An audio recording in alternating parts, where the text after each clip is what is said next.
एक high court ने एक आदेश दिया है, ये फाइल है आदेश की। 17 जातियों ये भर राजभर जाति 8वीं विधानसभा जब सत्र चला था तो उसमें अनुसूचित जनजाति में शामिल करने के लिए प्रस्ताव यूपी गवर्नमेंट ने बनाया, लेकिन वो यहीं रह गया। उसी प्रस्ताव को लेकर के हाई कोर्ट में रिट दाखिल हुई। हाई कोर्ट ने 11 मार्च 2022 को एक आदेश दिया कि 2 महीने के अंदर उत्तर प्रदेश सरकार केंद्र को प्रस्ताव भेजकर अनुसूचित जनजाति में शामिल कराने का काम करे। 2 महीना बीत गया, सरकार ध्यान या सुध नहीं ली। उसके बाद फिर हमारे साथी कोर्ट गए तो कोर्ट ने 1 महीने का फिर नोटिस दिया कि 1 महीने के अंदर इसको करके अवगत कराएं। इस बात को लेकर के कल मैं माननीय मुख्यमंत्री जी से रात को 8:30 बजे के लगभग मिला और उनको पूरी बात से अवगत कराया कि समय समय पर भर राजभर जाति को विमुक्ति जाति का शासनादेश प्रमाण पत्र जारी करने का भी आदेश हुआ है और जाति प्रमाण पत्र बना है। तो ये जाति विमुक्ति जाति में 19 जातियां थी, 1 से लेकर 19 तक 17वें नंबर पर भर जाति है। शेष जातियां कोई अनुसूचित जाति में चली गई, कोई जनजाति में चली गई, ये छूट गई। तो इसको अनुसूचित जनजाति में शामिल किया जाए, इस बात को कल माननीय मुख्यमंत्री जी ने, मैं पूरी फाइल लेकर के गया और उनसे बातचीत हुई तो उन्होंने अपनी सहमति जताई और समाज कल्याण को तुरंत उन्होंने आदेशित किया कि ये प्रस्ताव बना करके तत्काल भारत सरकार को भेजा जाए। और ये होने से जो निचली पायदान पे खड़ा भर राजभर जाति, आज इसके न IAS है न IPS है, न कहीं दरोगा मिलते हैं, न सिपाही मिलते हैं, न बाबू मिलते हैं। ये काम हो जाने पर पहले इनको शिक्षा में सहूलियत मिलने लगेगी, नौकरियों में इनको सहूलियत मिलने लगेगी। ये प्रयास हम लोग बड़े लंबे समय से कर रहे थे और जिस तरह का माहौल कल माननीय मुख्यमंत्री जी ने जिस तरह पढ़ के पूरी बात को समझा और आदेश दिया, इसके लिए हम माननीय मुख्यमंत्री जी को बधाई देते हैं कि आपने हमारे विषय को लेकर के गंभीर हुए और इसको प्रस्ताव भेजने का। दूसरा, हमने एक प्रस्ताव दिया था भूमाफियाओं की आड़ में। भूमाफियाओं की आड़ में जो गरीब, कमजोर, वंचित, पिछड़े दलित हैं, जो 50 साल 60 साल से बसे हुए लोग हैं जमीनों पर, वो भूमिहीन हैं, वो भूमाफिया नहीं हैं, लेकिन गाँव में रंजिश बस इनके मकान गिराए जा रहे हैं।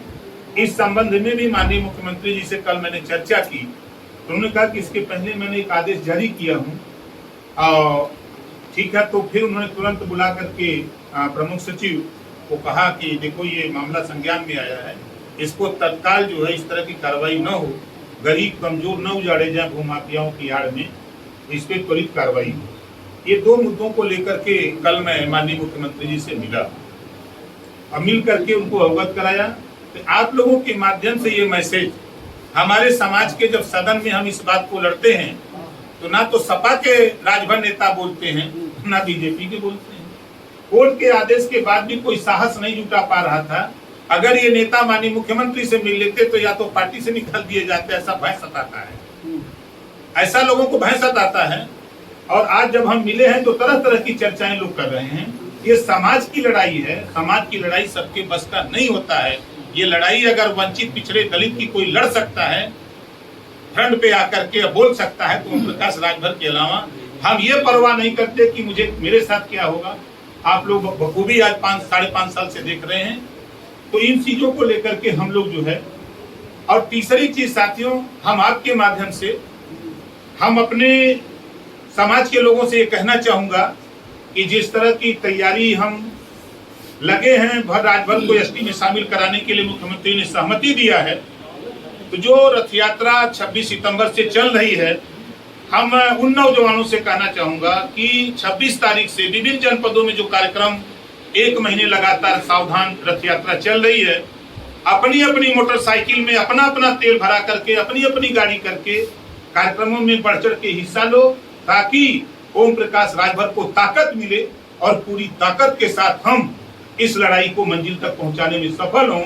हमारी सावधानी यात्रा इसी उद्देश्य से निकाले हैं, क्योंकि हाई कोर्ट का जब आदेश आया तो मैंने तय किया कि अब इसको कैसे हम धार दें, कैसे हम और दबाव बनावें सरकार के ऊपर, कैसे हम कोशिश करें।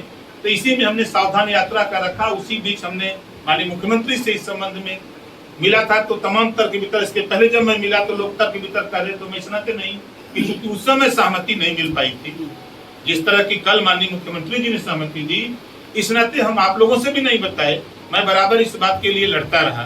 तो कल जिस तरह मुख्यमंत्री जी ने सहमति जताई है, फिर मैं मुख्यमंत्री का आभार व्यक्त करता हूँ, बधाई देता हूँ। और उन्होंने जो लाल बाग चौराहे का नाम राजभर महाराजा सुहेलदेव रखा है, इसके लिए भी आप लोगों के माध्यम से मैं माननीय मुख्यमंत्री जी को बधाई देता हूं कि पूर्व की सरकारें चाहे जो भी रही हो, कांग्रेस रही हो, बसपा रही हो, सपा रही हो, जनता दल रहा हो, जो भी सरकारें रही, कभी राजभर महाराजा सुहेलदेव जी के विषय में नहीं सोचा। लेकिन आज महाराजा सुहेलदेव जी के नाम पर ट्रेन, महाराजा सुहेलदेव जी के नाम पर ट्रस्ट, महाराजा सुहेलदेव जी के नाम पर मूर्ति लगाने की जो तैयारी और महाराजा सुहेलदेव जी के नाम पर जो चौराहा इतिहास को उजागर करने का काम हो रहा है, इस बात को जब हम बोलते हैं तो लोग कहते हैं कि आप दूसरी दिशा की तरफ। हमको समाज की लड़ाई लड़ने के लिए माननीय मुख्यमंत्री से मिलकर के, मैं एमएलए हूँ, अपनी पार्टी का विधायक दल का नेता हूँ और राष्ट्रीय अध्यक्ष हूँ, ये मेरा नैतिक कर्तव्य है कि जो समाज की समस्या, उस समस्या को लेकर माननीय मुख्यमंत्री से मिलकर उनको अवगत कराने।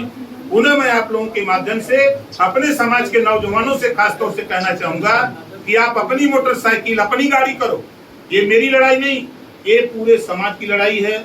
अपना पैसा लगाओ, चंदा मांगो, गाड़ी में तेल भराओ और जहां जहां रैली का कार्यक्रम है वहां पहुंच करके बड़ी संख्या में उपस्थित होकर के कार्यक्रम को सफल बनाओ। इस एक सवाल है राजभर जी कि 17 जो पिछड़ी जातियां हैं जिनको SC का दर्जा दिया जाना था, हाईकोर्ट ने उसे खारिज कर दिया। लगातार एक के बाद एक सरकारों ने प्रस्ताव उस पर भेजे थे, दर्जा देने की बात कही थी। आपने भर और राजभर की बात की है, बाकी जो पिछड़ी जातियां उनकी चर्चा नहीं। देखिए, कल मैं साथ कल माननीय मुख्यमंत्री से जो मैंने आपको दिखाया कि जो आदेश की कॉपी है जो मेरे पास है, जो जिसको जो काम संभव है, हम त्रिशंकु की तरह नहीं लटकना चाहते हैं।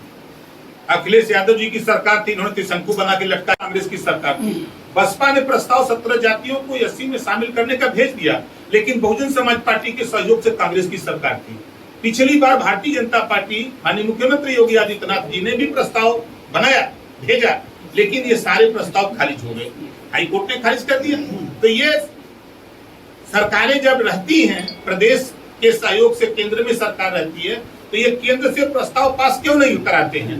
तो ये 17 जातियों को एक तरह से त्रिशंकु बना करके रखने का काम, जुमला बोल करके, ये जुमला दिखा करके वोट लेने का काम सपा ने भी किया था, बसपा ने भी किया था, कांग्रेस ने भी किया था। 80-81 अष्टम विधानसभा जो 8वीं थी, 81 में विधानसभा से पास हुआ कि राजभर को अनुसूचित जनजाति में शामिल कर दिया जाए, केंद्र को प्रस्ताव भेज दिया जाए। उसके बाद सपा की भी सरकार आई, बसपा की भी सरकार आई, लेकिन किसी ने इसको सुध नहीं लिया। हम लोग पिछली बार भी माननीय मुख्यमंत्री जी से बार हम लोग इस मुद्दे को लेकर मिलते रहे, लेकिन ठोस कोई जवाब नहीं मिला। तो फिर हम लोग कोर्ट का सहारा लिया, हमारे साथियों ने। जब कोर्ट से आदेश हुआ तो फिर इस मामले को लेकर 2 बार मैं माननीय मुख्यमंत्री जी से मिला था। तो मुख्यमंत्री जी ने कहा कि अभी और साक्ष्य इसके विषय में ले आओ, तब हम देखें। फिर दोबारा जब रिमाइंडर हम लोगों ने कोर्ट को दिलवाया, तो कोर्ट से जब आदेश हुआ कि 1 महीने के अंदर इसको कर दिया जाए, तब फिर इस बात को लेकर के मैंने फाइल मंगाई, क्योंकि इसको नकल लेने में थोड़ा टाइम लगता है, बड़ी लंबी प्रोसीजर वहाँ होता है। तो नकल जब मिल गई तो फिर कल मैंने टाइम लेकर के ये माना जा सकता है कि ओम प्रकाश राजभर अब केवल भर और राजभर के हितों के अधिकारों की लड़ाई लड़ेंगे। हाई कोर्ट के आदेश को लेकर के मैं माननीय मुख्यमंत्री से मिला हूं। जो आदेश है इसका पालन कराने के लिए हमारी लड़ाई वंचित, पिछड़े, दलित, अल्पसंख्यक सबकी लड़ाई है, लेकिन कोर्ट के आदेश का पालन कराने के लिए मैं माननीय मुख्यमंत्री से मिला। अच्छा, आपने कहा कि सत्ता पक्ष विपक्ष, जब हम विधानसभा में बात अपनी उठाते हैं तो विपक्ष के जो समाजवादी पार्टी है, जो पार्टियों के नाम आप ले रहे हैं, वो हमारे साथ खड़े नहीं होते हैं। मुख्यमंत्री योगी आदित्यनाथ से आप मिल करके आए, उन्होंने आपको भरपूर आश्वासन भी दिया और कार्रवाई भी, जैसा आप बता रहे हैं, कि आगे बढ़ाई है। तो मान के चलें कि विधानसभा में आप सत्ता पक्ष के साथ रहेंगे? भाई हम मुद्दों के आधार पर हम लड़ेंगे कि हम सत्ता पक्ष के साथ हैं। नहीं, साथ आपको मिला ना सत्ता पक्ष नहीं, का। देखिए इस मुद्दे को SC ST के मुद्दे को लेके उन्होंने कोर्ट का आदेश का पालन करने के लिए कहा है। ये नहीं कहा है कि आप सदन में हमारी मदद करिएगा, ये उन्होंने नहीं कहा। आपने सदन की चर्चा आपने की ना। आप जो है आप जनजाति SC या ST ST है जनजाति जनजाति जनजाति ये अभी अध्यक्ष जी आप जो है कल मुख्यमंत्री से मिलकर आ गए। बारी बारी सवाल बारी बारी अध्यक्ष जी एक सवाल है, आप कल मुख्यमंत्री से मिल करके आए और उधर जो है बसपा सुप्रीमो अखिलेश यादव के समर्थन में ट्वीट कर रही है। करने दीजिए। अगर मायावती जी इस काम को कर दी होती तो आज कल में क्यों मिलता? अगर अखिलेश यादव जी कर दिए होते तो क्यों मिलता? 4 बार समाजवादी पार्टी की सरकार थी, 4 बार बसपा की, लेकिन इन लोगों को किसी को दिखाई नहीं दिया। समाज के भी नेता उसमें मंत्री हुए, विधायक हुए, सांसद हुए, स्पीकर हुए, लेकिन किसी को दिखाई नहीं दिया। अगर दिखाई दिया, लड़ाई समझ में आई तो ओम प्रकाश राजभर को। अगर मैं इस बात को लेकर मिला हूँ तो कोर्ट के आदेश का पालन कराने के लिए मिला हूँ। आप सावधान यात्रा निकाल आदेश जारी किया है, उसमें ये कहा है कि 17 जातियों वाला सर्वे फिर से कराएंगे वो, और वो होता आदेश रहे, जारी कर दिया। वो सर्वे होता रहे। ये तो हम जब से पैदा हुए तब से सर्वे हो रहा है। राजभर जी, आप सावधान यात्रा निकाल रहे हैं और उसमें आपका जो मोटिव है वो ये है कि विपक्ष से सवाल पूछने हैं, जबकि आप खुद विपक्ष में हैं और आपको तो सत्ता पक्ष से सवाल पूछने चाहिए। हम कहाँ सवाल विपक्ष से पूछ रहे हैं? विपक्ष से सावधान, विपक्ष से सावधान। उंगली जब आप उठाएंगे हमारे ऊपर, हम आपसे सवाल करेंगे कि हम जाएंगे इनसे करने के लिए। अरे आप सब सवाल तो अखिलेश यादव भी खड़ा कर रहे हैं, तो अखिलेश से न पूछेंगे कि आप सत्ता में तो आपने इस काम को कर दिया होता। आपकी सरकार उत्तर प्रदेश में 4 बार थी, दिल्ली में आपके समर्थन से कांग्रेस की सरकार थी, आपके पिताजी रक्षा मंत्री थे। अगर ये कर दिया होता तो आज इस प्रस्ताव को लेकर मैं क्यों जाता? तब तो नहीं जाता। डबल इंजन की सरकार सवाल नहीं पूछेंगे? क्यों पूछेंगे? देखिएगा आज पूछेंगे। कहां से कहां तक ये यात्रा रहेगी? ये यात्रा आपके 26 तारीख को आप सादर आमंत्रित है। 9 बजे सावधान यात्रा पार्टी कार्यालय से निकलेगी। अम्बेडकर नगर, बनारस, आजमगढ़, मऊ, बलिया, गोरखपुर, देवरिया, श्रावस्ती, बलरामपुर, गोंडा 17 कार्यक्रमों में हम इधर पूर्व में रहेंगे। 2 कार्यक्रम, एक कार्यक्रम में आपके बुंदेलखंड रहेंगे, 3 कार्यक्रम में हम रहेंगे पश्चिम में और 4 कार्यक्रम में हम मध्यांचल में रहेंगे। बिहार की बड़ी परिक्रमा कर रहे हैं, बिहार की बड़ी परिक्रमा कर रहे हैं। क्या लग रहा है इसको है क्या? जो है देखिए 22 अक्टूबर को जो गांधी मैदान पटना कार्यक्रम है, हम 2004 से बिहार चुनाव लड़ते हैं। आज लोगों को समझ में आया है ना, क्योंकि जब सावधान यात्रा निकाले हैं तो यहाँ से सावधान यात्रा जब पटना जाने लगी, थोड़ा दूरी बढ़ी तो लोगों को चिंता बढ़ी। तो गांधी मैदान पटना जो हमने कार्यक्रम रखा है सावधान महारैली, ये हम 2004 से वहाँ चुनाव लोकसभा विधानसभा का लड़ते हैं। ऐसा नहीं, कोई नई बात हम नहीं जा रहे हैं। हाँ, ये जरूर है कि इस बार थोड़ा जोर शोर ज्यादा लगाए हैं, चर्चा ज्यादा है, इस नाते आप भी सवाल कर रहे हैं। राजभर ये बताइए कि आप बोलते थे सिर्फ भाई राजभर को अनुसूचित जाति में शामिल करने का जो कोर्ट ने आदेश दिया है, एक तो ये मुद्दा था। गांव में गरीब कमजोर भूमाफिया के नाम पे जो उजाड़े जा रहे हैं, इन 2 चीजों को लेकर ही मात्र में मिला, ना किसी भूमाफिया को बचाने के लिए। हम समाजवादी पार्टी के नेता नहीं है।